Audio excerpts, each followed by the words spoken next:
Hi everyone. So இன்றைக்கி நம்ம என்ன பார்க்க போகிறோம் அப்படின்னா, தமிழில் அதிகமாக பேசும்பொழுது ஏற்கனவே அப்படின்ற ஒரு வார்த்தையை வந்து அதிகமாக உபயோகப்படுத்துவோம் இல்லையா? ஸோ இதை எப்படி யூஸ் பண்ணுறது, எங்கே யூஸ் பண்ணுறது அப்படின்னா இன்றைக்கி நம்ம வீடியோவில் பார்க்க போகிறோம். சரியா? ஸோ இதை ஏற்கனவே அப்படின்றது இங்கிலீஷில் நம்ம என்னென்னு சொல்லுவோம், ஆல்ரெடி அப்படின்னு சொல்லுவோம் இல்லையா? ஸோ இதை வந்து எந்த இடத்துல உபயோகிப்போம் அப்படின்னா, ஒரு வாக்கியத்தில் பிஃபோர் மெயின் வேர்ப் இல்லைன்னா ஆஃப்டர் பி வேர்ப், அதாவது மெயின் வேர்புக்கு முன்னாடி பி வேர்புக்கு அப்புறமா யூஸ் பண்ணுவோம். மெயின் வேர்ப்னா என்ன, பி வேர்ப்னா என்ன, ஃபஸ்ட்டு அதை தெரிஞ்சுப்போம். மெயின் வேர்ப் அப்படின்னா நம்ம ஆக்சுவலாக பேசும்பொழுது நம்ம செய்கிற செயல்கள்லாம் இருக்குது இல்லையா, இதெல்லாம் தான் என்னென்னு சொல்லுவோம்னா மெயின் வேர்ப்னு சொல்லுவோம். Example sleep, eat, drink. இப்போ நான் என்ன பண்ணிகிட்ருக்கேன், நின்றுட்டுருக்கேன், பேசிகிட்ருக்கேன் உங்ககிட்ட. ஸோ நீங்கள் என்ன பண்ணிகிட்ருக்கீங்க, என்னோடய வீடியோ வாட்ச் பண்ணிகிட்ருக்கீங்க, லிசன் பண்ணிகிட்ருக்கீங்க, லேர்ன் பண்ணிகிட்ருக்கீங்க இல்லையா? ஸோ இதெல்லாம் என்ன அப்படின்னா இந்த செயல்களை தான் என்னென்னு சொல்லுவோம் அப்படின்னா மெயின் வேர்ப் அப்படின்னு சொல்லுவோம். ஓகேவா? ஸோ ஒரு வாக்கியத்துலேயே மெயின் வேர்ப் இருக்கும். அந்த மெயின் வேர்ப் இல்லை அப்படின்னா இந்த ஹேவ் அண்ட் ஹேஸ் இல்லை ஆமிஸ் இருந்துச்சு அப்படின்னா அதுவே வந்து மெயின் வேர்பாக வந்து அந்த இடத்துல வரும். ஓகே, இப்போ example I have a car அப்படின்னு நான் சொல்கிறேன், என்னிடம் ஒரு கார் இருக்குது அப்படின்னு நான் சொல்கிறேன். ஸோ இந்த இடத்துல ஏதாவது ஆக்ஷன் வேர்டு இருக்கா, ஐ ஹாவ் அ கார், இதில் என்ன ஆக்ஷன் இருக்குது, இல்லை. பட் ஆனால் ஹேவ் இருக்குது இல்லையா? ஸோ இந்த ஹேவ் அப்படின்றது என்னவா ஃபங்க்ஷன் ஆகும், அந்த இடத்துல மெயின் வேர்பாக வரும். சரியா? பட் மோஸ்ட்லி வந்து பார்த்திங்கன்னா மெயின் வேர்பாக வரது ஒரு செயல்கள் தான் வந்துட்டு மெயின் வேர்பாக வரும். ஓகேவா? டன். ஸோ இதுதான் மெயின் வேர்ப். அடுத்ததாக பி வேர்ப். பி வேர்ப் அப்படின்றத நம்ம எப்படி ஞாபகம் வச்சுக்கலாம் அப்படின்னா ஆக்சிலரி வேர்ப் அப்படின்னு ஞாபகம் வச்சுக்கலாம். ஓகே, ஆல்ரெடி டே வைஸ் வீடியோவில் நான் ஆக்சிலரி வேர்போட யூசேஜ், என்னென்ன ஆக்சிலரி வேர்ப் இருக்குது, அந்த ஆக்சிலரி வேர்பில் என்னென்ன டைப்ஸ் எல்லாம் இருக்குது அப்படின்னு நான் ஒரு வீடியோ அப்லோட் பண்ணியிருக்கேன், ஸ்போக்கன் இங்கிலீஷ் டே வைஸ் வீடியோவில். அந்த வீடியோட கார்னரில் வருது பாருங்கள். ஸோ இல்லை அப்படின்னா அந்த வீடியோவை நான் டிஸ்கிரிப்ஷனில் கொடுக்குறேன், அந்த லிங்க்கை நீங்கள் அதை டச் பண்ணி என்னென்ன ஆக்சிலரி வேர்ப் இருக்குதுன்னு சொல்லிட்டு நீங்கள் அதை வாட்ச் பண்ணலாம். அண்ட் ஆக்சிலரி வேர்பில் நம்ம சொல்கிறோம் இல்லையா, am is are was were, have, has, had, do, does, did, இதெல்லாம் தான் என்ன அப்படின்னா ஆக்சிலரி வேர்ப். ஓகேவா? ஸோ இந்த ஆக்சிலரி வேர்புக்கு அப்புறமா நம்ம யூஸ் பண்ணுவோம். சரியா? டன். ஸோ இதில் கிளியராக இருப்பீங்க. மெயின் வேர்புக்கு முன்னாடி யூஸ் பண்ணுவோம், இல்லைன்னா ஆஃப்டர் பி வேர்ப், பி வேர்புக்கு அப்புறமா யூஸ் பண்ணுவோம். Okay, done. ஸோ இந்த வாக்கியங்களை நான் ட்ரான்ஸ்லேட் பண்ணியிருக்கேன் இல்லையா? ஸோ அதை நான் எக்ஸ்பிளைன் பண்ணுறேன் பாருங்கள். ஃபஸ்ட்டு சென்டென்ஸ் இருக்குது பாருங்கள், அவளிடம் ஏற்கனவே ஒரு ஃபோன் இருக்குது அப்படின்னு சொல்கிறோம். இதில் இருக்குது, வைத்திருக்கிறாள், இருக்கிறது, இருக்கிறாள். ஸோ இது எல்லாமே எப்படி நம்ம சொல்லுவோம் அப்படின்னா இங்கிலீஷில் ஹேவ் இல்லைனா ஹேஸ் யூஸ் பண்ணி நம்ம இந்த சென்டென்ஸை வந்து ட்ரான்ஸ்லேட் பண்ணுவோம். சரியா? ஸோ ஹேவ் அண்ட் ஹேஸ் எந்த இடத்துல யூஸ் பண்ணுவோம் அப்படின்னா சப்ஜெக்ட் வந்து நல்லா கவனிச்சுக்கோங்க. சப்ஜெக்ட் வந்து ஐ, வி, யூ, தே வந்தால் சப்ஜெக்ட் கூட வந்து ஹேவ் யூஸ் பண்ணுவோம். சரியா? I, we, you, they plural name வந்துச்சுன்னா சப்ஜெக்ட்க்கு பக்கத்தில் ஹேவ் யூஸ் பண்ணுவோம். அதே சமயம் he, she, it singular name வந்துச்சு அப்படின்னா அதுக்கு பக்கத்தில் நம்ம ஹேஸ் யூஸ் பண்ணுவோம். ஓகே, கிளியரா? டன். ஸோ இப்போ இந்த இடத்துல பாருங்களேன், அவளிடம் ஏற்கனவே ஒரு ஃபோன் இருக்குது, அவள்கிட்ட ஏற்கனவே ஒரு மொபைல் ஃபோன் இருக்குது அப்படின்னு நம்ம சொல்லுவோம் இல்லையா? ஸோ இந்த இடத்துல பாருங்கள், அவளிடம் அப்படின்றதுக்கு ஷீ யூஸ் பண்ணியாச்சு. ஓகே, அடுத்ததாக ஷீக்கு பக்கத்தில் நான் ஏன் ஆல்ரெடின்றது யூஸ் பண்ணியிருக்கேன்னா இந்த வாக்கியத்தில் வந்து ஆக்ஷன் வேர்டு கிடையாது, மெயின் வேர்ப் இல்லை. அப்போது இந்த ஹேஸ் அப்படின்றதான் மெயின் வேர்பாக வரும். அப்போது இந்த ஹேஸ்க்கு முன்னாடி நான் ஆல்ரெடி அப்படின்னு யூஸ் பண்ணியிருக்கேன். She already has a phone, அவளிடம் ஏற்கனவே ஒரு ஃபோன் இருக்குது. அடுத்தது அவர்கள் ஏற்கனவே ஒரு பிளான் வைத்திருக்கிறார்கள், அவங்க ஏற்கனவே ஒரு பிளான் வச்சுருக்காங்க அப்படின்னு சொல்லுவோம் இல்லையா? ஸோ இப்போ அந்த இடத்துல இதை எப்படி இங்கிலீஷில் சொல்கிறது, அவர்கள் அப்படின்றதுக்கு தே யூஸ் பண்ணியாச்சு. ஐ, வி, யூ, தே வந்தால் நம்ம ஹேவ் யூஸ் பண்ணோம். அப்போது தே ஹேவ் அ பிளான், அவர்களிடம் ஒரு பிளான் இருக்குது. ஏற்கனவே அப்படின்ற போது அந்த ஹேவுக்கு முன்னாடி நம்ம ஆல்ரெடி அப்படின்னு யூஸ் பண்ணுறோம். அப்போது they already have a plan, அவர்களிடம் ஏற்கனவே ஒரு பிளான் இருக்குது.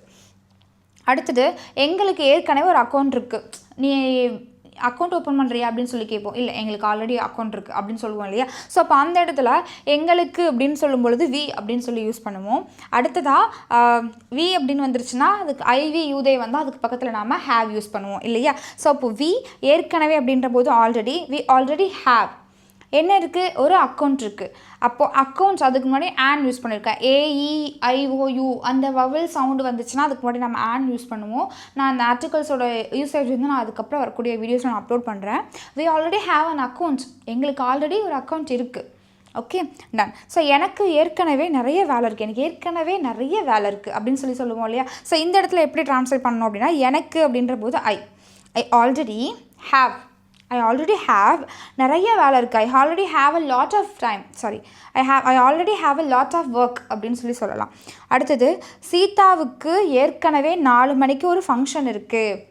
சீதாவை பார்ட்டிக்கு கூப்பிட்றேன் அப்படின்னு சொல்லுவோம். இல்லை சீதாவுக்கு ஆல்ரெடி வந்து 4 மணிக்கு ஒரு ஃபங்க்ஷன் இருக்குது அப்படின்னு சொல்லி நம்ம சொல்லுவோம் இல்லையா.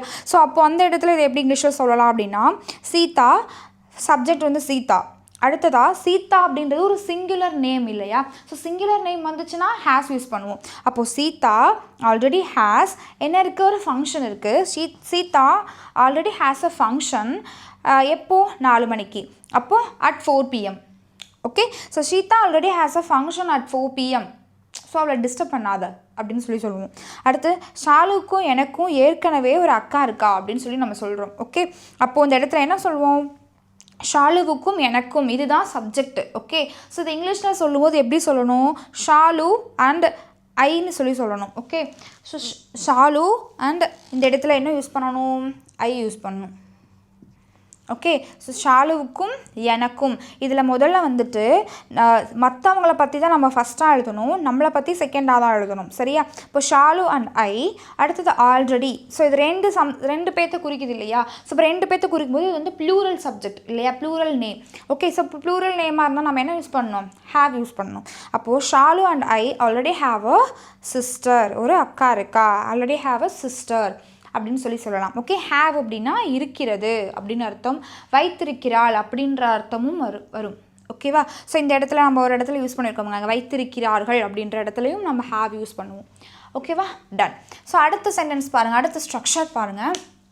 நான் ஏற்கனவே அவனை சந்தித்தேன் அப்படின்ட்டு இருக்கு. ஸோ இல்லைனா நம்ம ஹேவ் அண்ட் ஹேஸ் தான் பார்த்தோம்.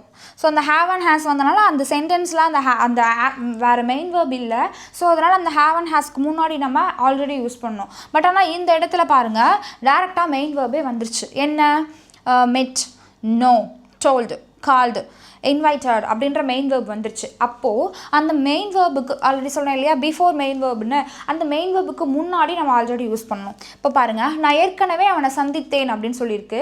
சந்தித்தேன், எழுதினேன், பாடினேன், ஆடினேன், இதெல்லாமே என்ன அப்படின்னா சிம்பிள் பாஸ்ட் டென்ஸில் சொல்லுவோம். அதாவது வேர்ப் செகண்ட் ஃபார்ம் யூஸ் பண்ணுவோம். ஓகே. இப்போது நான் ஏற்கனவே அவனை சந்தித்தேன் அப்படின்ட்டுருக்கு. நான் அப்படின்றதுக்கு ஐன்னு சொல்லி எழுதியாச்சு. ஏற்கனவே அப்படின்றதுக்கு ஆல்ரெடின்னு எழுதியாச்சு. அவனை சந்தித்தேன், இதில் செயல் என்ன, சந்தித்தேன். அதை இங்கிலீஷில் சொல்லும்போது மீட்டுடைய செகண்ட் ஃபார்ம் மெட். அப்போ ஐ ஆல்ரெடி மெட். யாரை சந்தித்தேன், அவனை அப்படின்றத ஆப்ஜெக்டாக சொல்லும்போது என்னன்னு சொல்லுவோம், ஹிம் அப்படின்னு சொல்லுவோம். ஐ ஆல்ரெடி மெட் ஹிம். நான் அவனை ஏற்கனவே சந்தித்தேன் அப்படின்னு சொல்லுவோம். அடுத்தது அவனுக்கு ஏற்கனவே எனக்கு தெரியும் அப்படின்னு சொல்கிறோம் இல்லையா. இப்போ அந்த இடத்துல அவனுக்கு அப்படின்ற போது ஹி ஆல்ரெடி இதில் செயல் என்ன, தெரியும். அப்போது இங்கிலீஷில் என்னென்னு சொல்லுவோம் நம்ம, know. Okay. He already know. யாரை தெரியும், என்ன தெரியும். ஓகே. அப்போ இந்த இடத்துல ஆப்ஜெக்டாக சொல்லும் பொழுது மீ அப்படின்னு சொல்லி யூஸ் பண்ணியாச்சு. ஸோ இப்போ ஹி ஆல்ரெடி நோ மீ, அவனுக்கு ஆல்ரெடி எனக்கு தெரியும். He already know me. இதே அவனுக்கு ஆல்ரெடி என்னை பற்றி தெரியும் அப்படின்னு சொல்லி சொன்னோம்னா he already know about me. About அப்படின்னா பற்றி, அபவுட் மீனா என்னை பற்றி. அடுத்து நான் ஏற்கனவே உங்ககிட்ட சொன்னேன், நீ தான் கேட்கல அப்படின்னு சொல்லுவோம் இல்லையா. ஸோ நான் ஏற்கனவே உங்ககிட்ட சொன்னேன் அப்படின்றது நான் அப்படின்றதுக்கு ஐ. அடுத்தது ஐ ஆல்ரெடி சொன்னேன் அப்படின்றதுக்கு டோல்டு. டெல்லுடைய second form told. I already told. யார்கிட்ட சொன்னேன், உங்ககிட்ட சொன்னேன். அப்போது you. I already told you. நான் உங்ககிட்ட ஆல்ரெடி சொன்னேன், ஏற்கனவே சொன்னேன். அவன் ஏற்கனவே எனக்கு கால் பண்ணிட்டான் அப்படின்னு சொல்லுவோம் இல்லையா. ஸோ அப்போது அவன் அப்படின்றதுக்கு ஹீன்னு யூஸ் பண்ணியாச்சு. அடுத்தது ஏற்கனவே அப்படின்ற போது ஆல்ரெடி. ஹி ஆல்ரெடி எனக்கு கால் பண்ணிட்டான். இதில் செயல் என்ன, கால் பண்ணிட்டான். அப்போ இங்கிலீஷில் சொல்லும்போது கால்டு. He already called. யாருக்கு கால் பண்ணா, எனக்கு. He already called me. அவர்கள் ஏற்கனவே என்னை இன்வைட் செய்தார்கள். அவங்க ஏற்கனவே என்னை இன்வைட் பண்ணிட்டாங்க அப்படின்னு சொல்லுவோம் இல்லையா. ஸோ அப்போ வந்து அவர்கள் அப்படின்ற போது தே. ஏற்கனவேக்கு த ஆல்ரெடி. என்னை இன்வைட் செய்தார்கள், இன்வைட் பண்ணிட்டாங்க அப்படின்ற போது invited. Second form invited. They already invited. யாரை, என்ன. அப்போ me. They already invited me. அவர்கள் ஆல்ரெடி என்னை இன்வைட் பண்ணிட்டாங்க அப்படின்னு. ஸோ இந்த சென்டென்ஸில் பாருங்கள். ஸோ இதில் மெட், டோல்டு, கால்டு, இன்வைட்டட் இதெல்லாம் என்னென்னா verb second form, simple past tense. Okay. Done. So இது என்ன அப்படின்னா ப்ரெசன்ட் ஃபார்மில் யூஸ் பண்ணுறாங்க. He already know me. இந்த இடத்துல ஹி ஆல்ரெடி நியூ மீ அப்படின்னு தெரிந்திருந்தது அப்படின்னு சொல்லலாம். But he already know me. So இதில் வந்து நான் என்னென்னா இது வந்து ப்ரெசன்ட் ஃபார்ம் இல்லையா. ஓகே. ஸோ இது ப்ரெசன்ட் ஃபார்ம் அப்படின்ற போது ஹீ ஷீட் வந்துச்சுன்னா வேர்பு கூட எஸ் ஆர் இஎஸ் சேர்ப்போம். ஹீ ஆல்ரெடி நோஸ் மீ அப்படின்னு சொல்லலாம். ஓகே. ஸோ இது என்ன ப்ரெசன்ட் சிச்சுவேஷன் சிம்பிள் ப்ரெசன்ட் டென்ஸில் வந்து ஹீ ஷீ இட் சப்ஜெக்டாக வந்துச்சுன்னா வேர்பு கூட எஸ் ஆர் இஎஸ் சேர்ப்போம். அப்போது ஹீ நோஸ் மீ அப்படின்னு சொல்லுவோம். அப்போது ஹீ ஆல்ரெடி நோஸ் மீ அப்படின்னு சொல்லலாம். Okay done. ஸோ அடுத்தது பாருங்கள், before and after main verb and be form வேர்ப்னு சொல்லி நான் ஆல்ரெடி சொல்லியிருந்தேன் இல்லையா. ஸோ இந்த வாக்கியங்கள் முழுசுமே வந்து பார்த்தீங்கன்னா இதுதான் main verb. met, knows, told, called, invited. So அதுக்கு முன்னாடி நம்ம ஆல்ரெடி அப்படின்னு யூஸ் பண்ணியிருக்கோம். அடுத்ததாக என்ன அப்படின்னா இது ஃபுல்லாகவே வந்து பார்த்தீங்கன்னா ப்ரெசன்ட் பர்ஃபெக்ட் டென்ஸ். ஆல்ரெடி நம்ம டே 23 அந்த வீடியோவில் வந்து நம்ம ப்ரெசன்ட் பர்ஃபெக்ட் டென்ஸோட யூசேஜ் வந்து நம்ம பார்த்தோம். ஸோ அதில் ஆல்ரெடி நம்ம வந்து இந்த சென்டென்ஸாக ஒரு சென்டென்ஸ் 2 மட்டும் சொல்லியிருப்பேன். ஸோ இதை நான் ஒரு 4 சென்டென்ஸ் வந்து நான் கொடுத்துருக்கேன். ஓகே. நான் இது ரொம்ப ஈஸி அண்ட் ரொம்ப யூஸ்ஃபுல். ஓகே.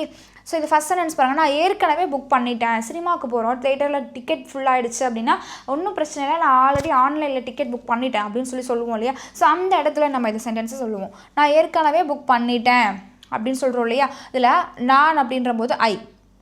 அடுத்ததாக ஆல்ரெடி உங்களுக்கு தெரியும் ப்ரெசன்ட் பர்ஃபெக்ட் டென்ஸ் அப்படின்னா சப்ஜெக்ட் இருக்கும், அப்புறம் ஹேவ் ஆர் ஹேஸ் இருக்கும், அப்புறம் வேர்ப் தேர்ட் ஃபார்ம் வந்து யூஸ் பண்ணுவோம் இல்லையா. ஸோ இப்போ சப்ஜெக்ட் வந்துருச்சு ஐ. அடுத்ததாக ஹேவ் ஆர் ஹேஸுக்கு ஹேவ் யூஸ் பண்ணுறேன், ஏன்னா ஐ வந்தால் ஹேவ் தானே யூஸ் பண்ணணும். ஸோ இப்போ ஐ ஹாவ். அடுத்ததாக வந்து பாருங்கள் இதில் பிஃபோர் மெயின் வேர்புன்னு இருக்கா. இதில் மெயின் வேர்ப் என்ன, புக் பண்ணி விட்டேன். அப்போது அதை இங்கிலீஷில் சொல்லும் பொழுது புக், அது தேர்டு ஃபார்ம் என்ன, புக்டு. ஓகே. ஸோ அந்த புக்குக்கு முன்னாடி தான் நம்ம வந்து ஆல்ரெடி யூஸ் பண்ணோம். இப்போ I have already booked the tickets, நான் ஆல்ரெடி டிக்கெட் புக் பண்ணிட்டேன் அப்படின்னு சொல்லும்போது I have already booked the tickets அப்படின்னு சொல்லுவோம். அவள் ஏற்கனவே இந்த வேலையை செய்து விட்டாள் அப்படின்னு சொல்கிறோம் இல்லையா. ஸோ அப்போ அந்த இடத்துல ஷி ஹேஸ் ஏன் அங்கே ஹேஸ் யூஸ் பண்ணியிருக்கேன், ஹீ ஷீட் வந்தால் நம்ம ஹேஸ் யூஸ் பண்ணுவோம் இல்லையா. ஸோ அப்போ அதனால ஷீ ஹேஸ்ன்னு யூஸ் பண்ணியாச்சு. இதில் மெயின் வேர்ப் என்ன, டன், செய்து விட்டாள் அப்படின்னு இருக்குது. ஓகே. ஸோ இப்போ she has already done. So இந்த வேலையே அப்படின்ற பொழுது she has already done this work அப்படின்னு சொல்லலாம். Okay. She has already done this work, அவள் ஏற்கனவே இந்த வேலையை செய்து விட்டாள் அப்படின்னு சொல்லலாம். Okay done. ஸோ இதே வந்து அவள் ஏற்கனவே இந்த வேலையை முடித்து விட்டாள், ஃபினிஷ் பண்ணிட்டா அப்படின்னா she has already finished this work அப்படின்னு சொல்லலாம். அடுத்து அவர்கள் ஏற்கனவே அனுப்பிவிட்டார்கள் அப்படின்னு சொல்லியிருக்கு. அப்போது தே ஹேவ் ஆல்ரெடி அனுப்பிவிட்டார்கள் அப்படின்றதுக்கு இங்கிலீஷில் சென்டுடைய third form sent. They have already sent, அவர்கள் ஏற்கனவே அனுப்பிவிட்டார்கள். நாங்கள் ஏற்கனவே இந்த படத்தை பார்த்திருக்கிறோம். ஃப்ரெண்டு வந்து கேட்பாங்க, நீ இந்த படத்தை பார்த்துட்டியா அப்படின்னு சொல்லி கேட்பாங்க. எனக்கு இந்த படம் ரொம்ப பிடிக்கும், நீ பார்த்துட்டியா அப்படின்னு சொல்லிக்கும்போது நான் ஏற்கனவே இந்த படத்தை பார்த்துருக்கேன் அப்படின்னு சொல்லுவோம் இல்லையா.